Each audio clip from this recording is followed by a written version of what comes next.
Hi, how are you doing today, ladies and gentlemen? It's your boy Joe TCG back with another video with the intention today to try to help you understand the importance of setup and ideally better ways to set up or something like that. Anyway, let's get into it, right? So yeah, I have a little demo session for you as just for the example's sake. We have two Cloaks on bench, Shaman in the active, along with Trippy and Froki on the next side. The opponent has a 4, right? So presently, you're not in terrible danger, but you're in a position where if your active get knocked out, you might be in some problems for two. Now, bear in mind, you are playing a single prize deck, right? So here's the thought process, right? So you draw first. Okay, we top deck a fire energy, which is amazing because of Delphox's ability. So either we boss the draw cloak with the energy to slow down their attack on the following turn. Now bear in mind they have 4 cards in hand. Could potentially be anything, and they're going to see 2 additional cards when they draw for turn, and then with this draw cloak, and they could potentially find this draw cloak. So it's up in the air, but primarily right now we're working with the information that we have available to us because they could whiff. So they have 1 draw cloak, 2 draw cloak, 1 with energy. We have an energy in hand, Pokegear, Lana Zed, Petrol Boss, and Prism Tower in play, right? So the question here is either boss to knock out the draw cloak by attaching the energy, or we could use the Prism Tower, right, to try to find more outs. So we could utilize the Prism Tower to discard Lana Zed and the Petrol, right,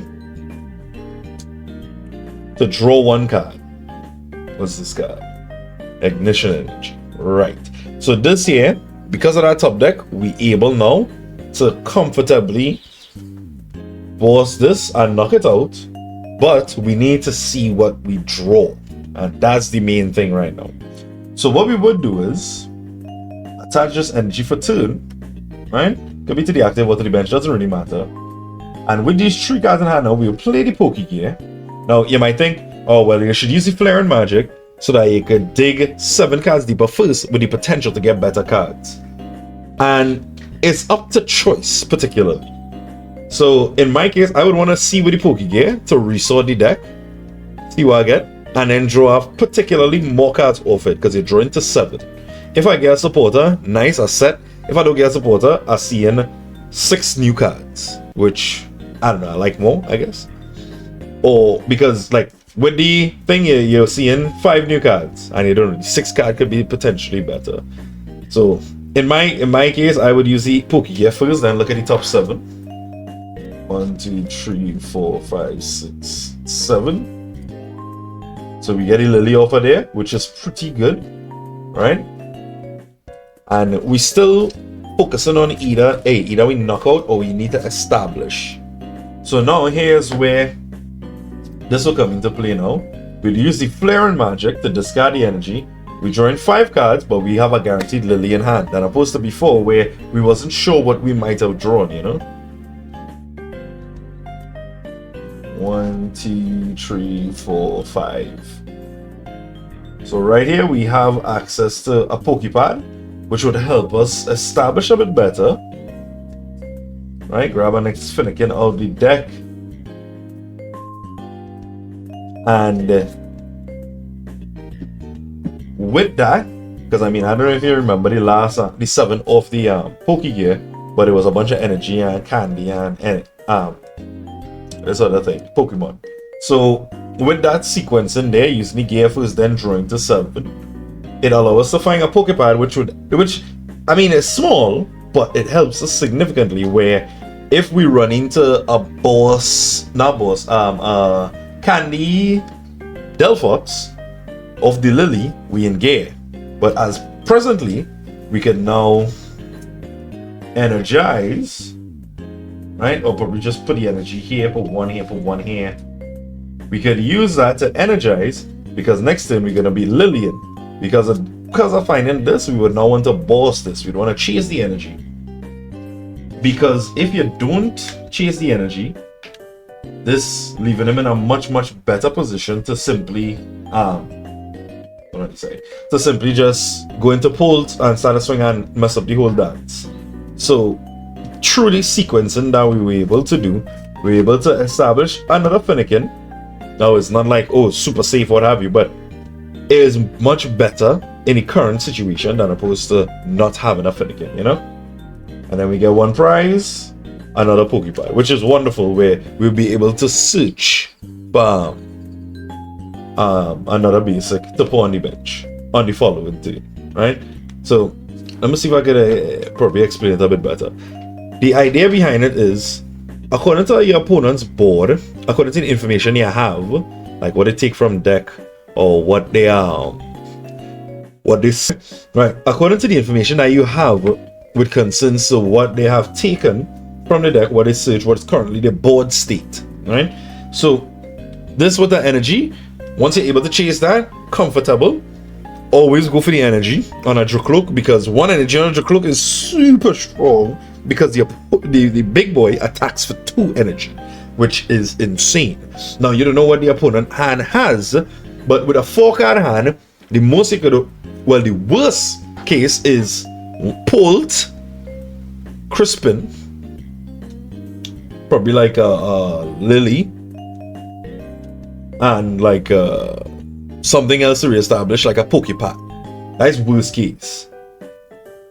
That is like worst case hand, but it's a deck of 60 cards. It's not guaranteed that that is the perfect hand they saying down on there. Even though it's Polt is usually sitting on the perfect hand, it do have the potential to be the perfect hand, and they might have to do some searching, or they might end up having to play a support that they may not want to. Maybe they want to play boss to trap this for a while to slow down the attacking, but that would help you set up better. So like I say, in the sequencing that we had, we were able to reduce the amount of cards in hand because we top deck the fire energy to use Flaring Magic to draw.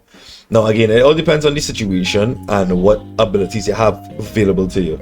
But the idea of having, you know, Prism Tower, the Flaring Magic, plus this to energize after the whole sequence, utilizing the Prism Tower to discard, then the Pokepad to pull something else out of the deck, and then using the Flare Magic to help us truly find exactly what we need, or to at least reduce the risk of finding something we don't need.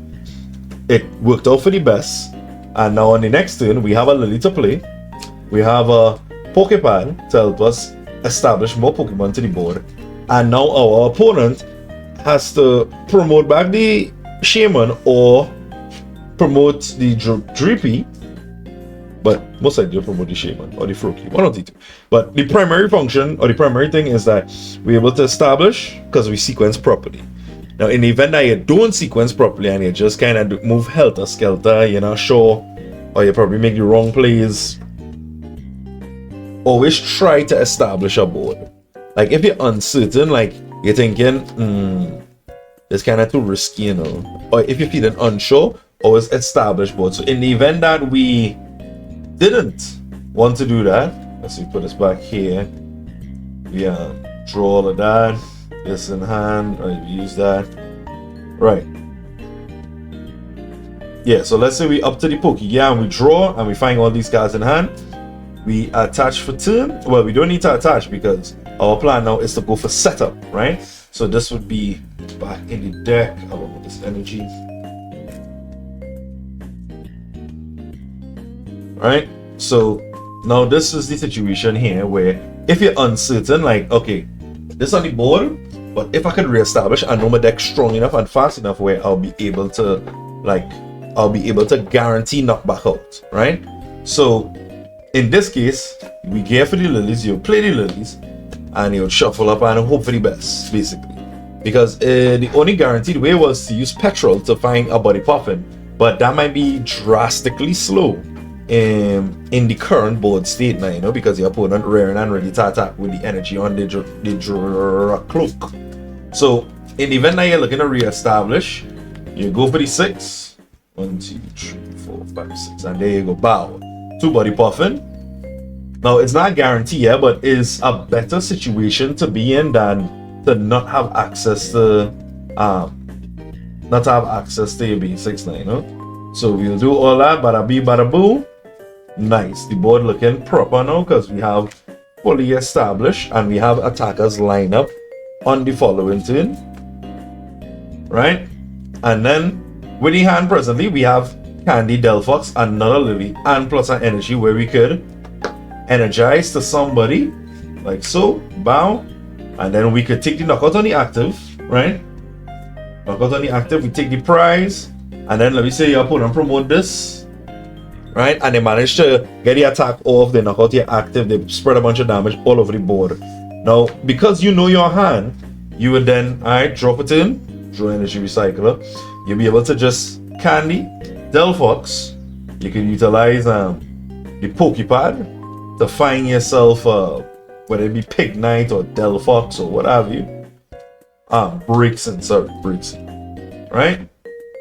Let me see how much energy we have in the discard. Is it enough to use recycler because you want to have max value from it? There's 3 energy, not enough really right now. So then we will play Lily. We put back 1 card into the deck, and that would guarantee that we see in 5 new cards at least. You understand? And the idea now is to try to see how far we can get to put some damage on this guy, because we are a single prize deck. We don't have big damage like that. So we had a punch and we had a punch again. You understand? 4, 5, 6. Right, so we find the Pignite. I know we have 2 energy. We have our flame magic we could work with. So what we could do, we could energize attached with the Ember here.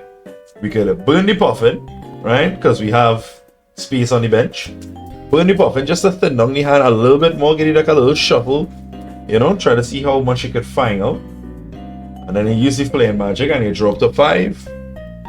2, 3, 4, 5, one more. Right, you drop to 7. So right now you're looking kinda pretty. You're looking super good, but you're looking pretty. Why? Because you have Candy, so that I could use Night Stretcher and get back a Brixen. Well, I could do it right now.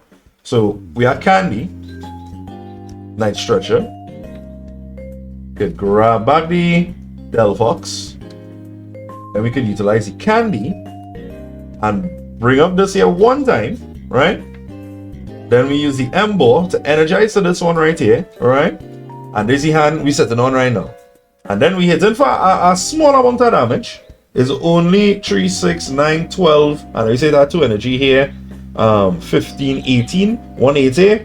180 upon G active. Now you're saying, hey, that Prism Tower there, I could probably discard 2 and draw 1, but discarding 2 not really gonna help you right now. Maybe you might need boss because you might retreat into a fresh drag put and you wanna get our 2 prices, you understand?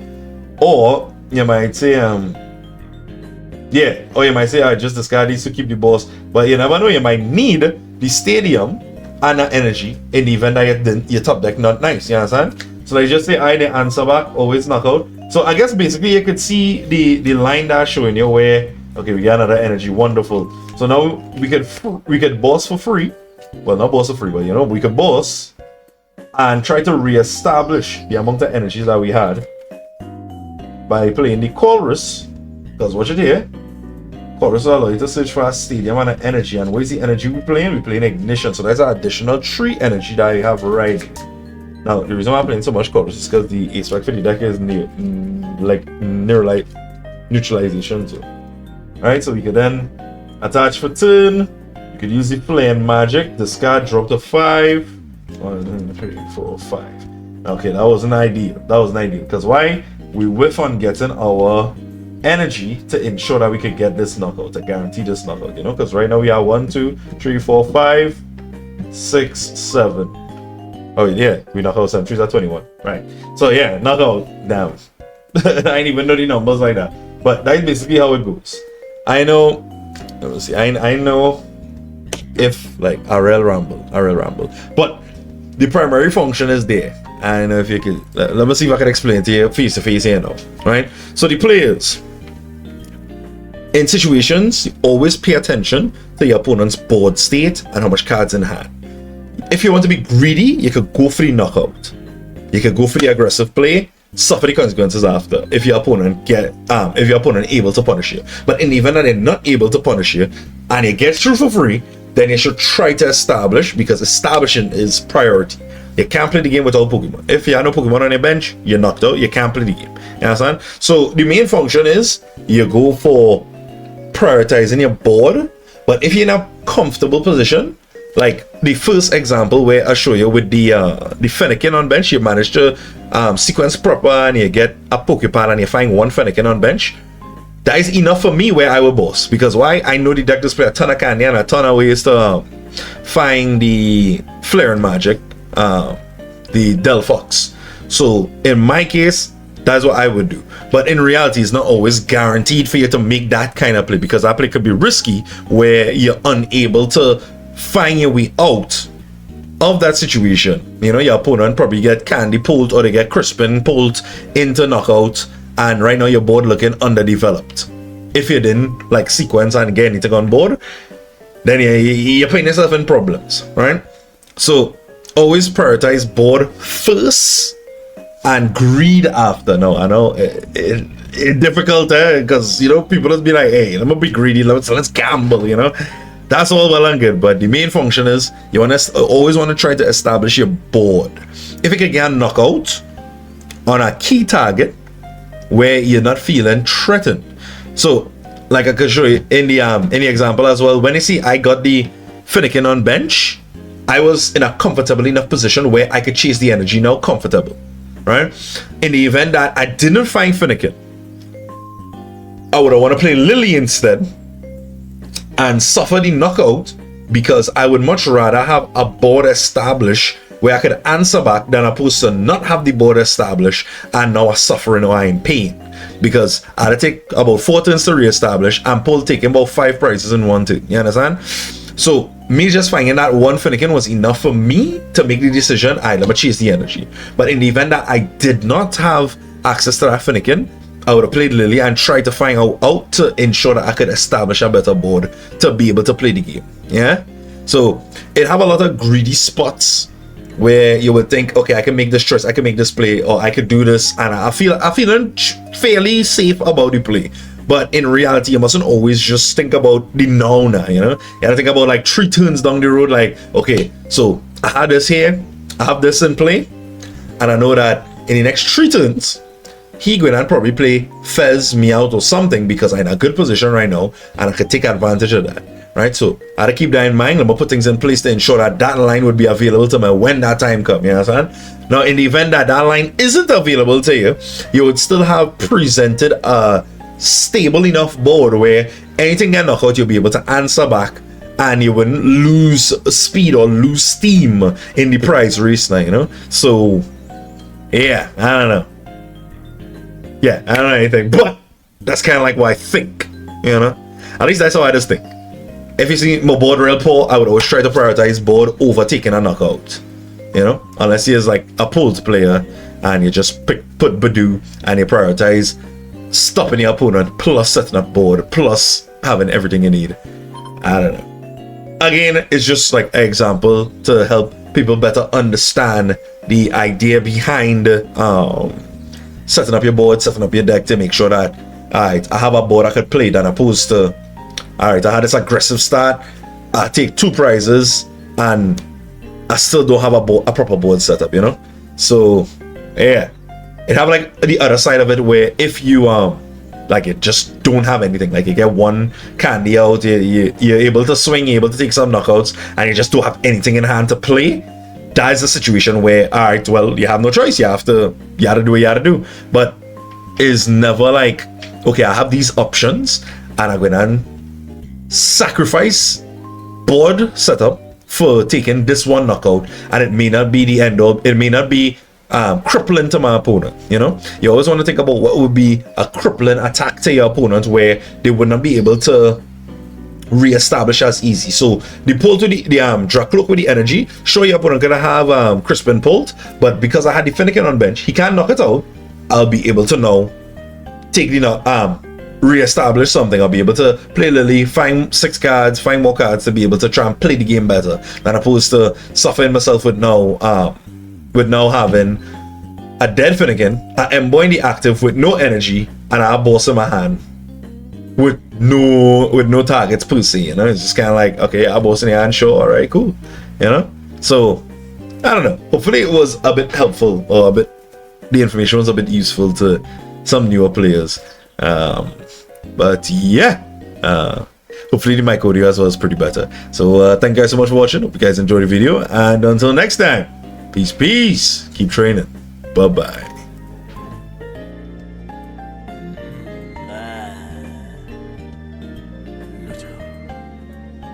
Jack.